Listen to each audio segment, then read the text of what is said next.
नमस्कार प्यारे बच्चों, हम पढ़ रहे हैं एट गेट अभ्यास पुस्तिका। आज हम पढ़ेंगे कक्षा 6वीं का सामाजिक विज्ञान विषय का भूगोल खंड का अध्याय 2 ग्लोब, अक्षांश एवं देशांतर। इसके हम प्रश्नोत्तरों को करेंगे। प्रश्न पहला है, स्थान आ ग्रीनविच से 15 डिग्री पश्चिम में स्थित है। अगर ग्रीनविच पर सुबह के 8 बजे हैं तो स्थान आ पर समय होगा। तो इसका उत्तर होगा 7 बजे। बी ऑप्शन हमारा सही होगा। प्रश्न दूसरा है, पृथ्वी को अपने अक्ष पर 1 डिग्री घूमने में समय लगता है। तो इसका उत्तर है 4 मिनट। पृथ्वी को अपने अक्ष पर 1 डिग्री घूमने में 4 मिनट का समय लगता है।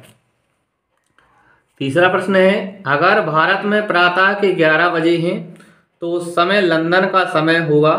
तो उस समय लंदन का जो समय होगा प्रातः 6:30, 6:30 बजे का लंदन का समय होगा।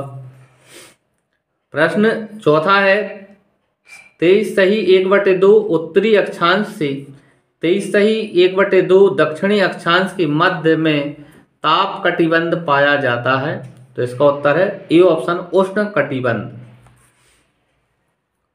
पांचवा प्रश्न है, ग्लोब की कोई 2 विशेषताएं लिखिए। ग्लोब की हमें विशेषताएं लिखनी है। उत्तर है, ग्लोब पृथ्वी का नमूना है। दूसरा है, ग्लोब पर देश महासागरों को दर्शाया जाता है। छठवां प्रश्न है, पृथ्वी का आकार ध्रुवों तथा मध्य में कैसा है। तो इसका उत्तर है, पृथ्वी ध्रुवों पर चपटी और मध्य में उभरी हुई है। पृथ्वी जो है हमारी पृथ्वी ध्रुवों पर कैसी है, चपटी है और मध्य में उभरी हुई है। सातवां प्रश्न है, विषुवत रेखा पृथ्वी को कौन से 2 बराबर भागों में बांटती है। इसका उत्तर है, विषुवत रेखा पृथ्वी को 2 बराबर भागों में बांटती है। ऊपर का भाग उत्तरी गोलार्ध और नीचे का दक्षिणी गोलार्ध कहलाता है। आठवां प्रश्न है, पृथ्वी के ताप कटिबंधों के नाम लिखिए। तो पृथ्वी के ताप कटिबंधों के नाम, नंबर 1 उष्ण कटिबंध, दूसरा है शीतोष्ण कटिबंध, तीसरा है शीत कटिबंध, चौथा है विषुवतीय प्रदेश, पांचवा अंतः उष्ण कटिबंधीय पेटी और छठवां है उपोष्ण कटिबंध आदि। 9वां प्रश्न है, ग्लोब पर खींचे गए समांतर वृत्त क्या कहलाते हैं व इनकी संख्या कितनी है। इसका उत्तर है, ग्लोब पर खींचे गए समांतर वृत्त को अक्षांश वृत्त कहते हैं तथा इसकी संख्या 180 है। प्रश्न 10वां है, ग्लोब का चित्र बनाकर निम्नांकित को दर्शाइए। विषुवत रेखा, कर्क रेखा, मकर रेखा, उत्तरी ध्रुव तथा दक्षिण ध्रुव। यहाँ ग्लोब का हमने नमूना बनाया है। आप देखें तो सबसे ऊपर हमने उत्तरी ध्रुव, यहाँ जो कोने में है देख रहे हैं, उत्तरी शीत कटिबंध, यहाँ ये उत्तरी ध्रुव ऊपर का हिस्सा। फिर यहाँ ये कर्क रेखा है। कर्क रेखा जो है वो उत्तरी ध्रुव में 23 सही 1/2 डिग्री उत्तरी अक्षांश पर होती है कर्क रेखा। फिर बीचों में 0 डिग्री वाली जो रेखा आप यहाँ देख रहे हैं यह है विषुवत रेखा। और यहाँ विषुवत रेखा के नीचे 23 सही 1/2 दक्षिणी अक्षांश में होती है मकर रेखा। और सबसे नीचे आप जो देख रहे हैं वो है दक्षिणी ध्रुव। तो इस तरह से दक्षिणी ध्रुव सबसे नीचे, उसके ऊपर 23 सही 1/2 दक्षिणी अक्षांश में है मकर रेखा।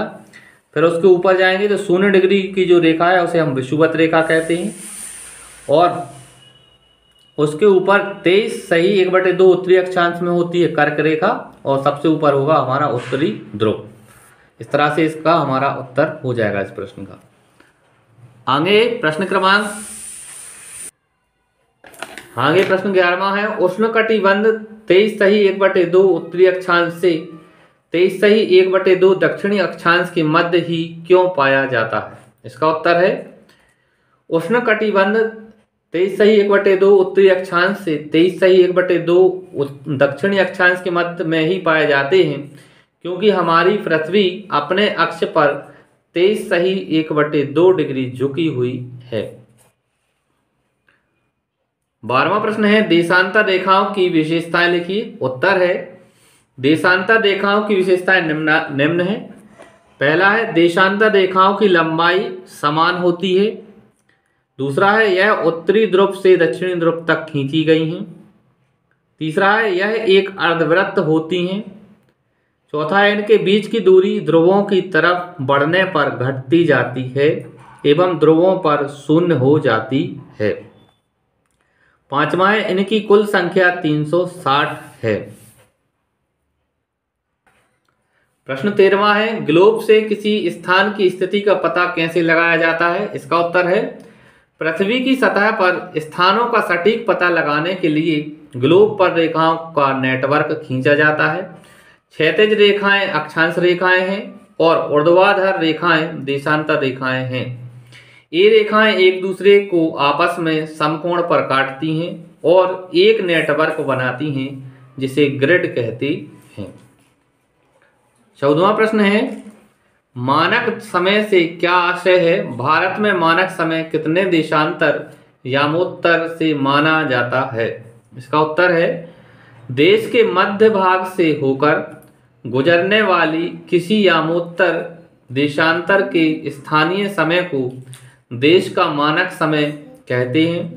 भारत में 82.1/2 डिग्री पूर्वी को मानक देशांतर यामोत्तर माना जाता है।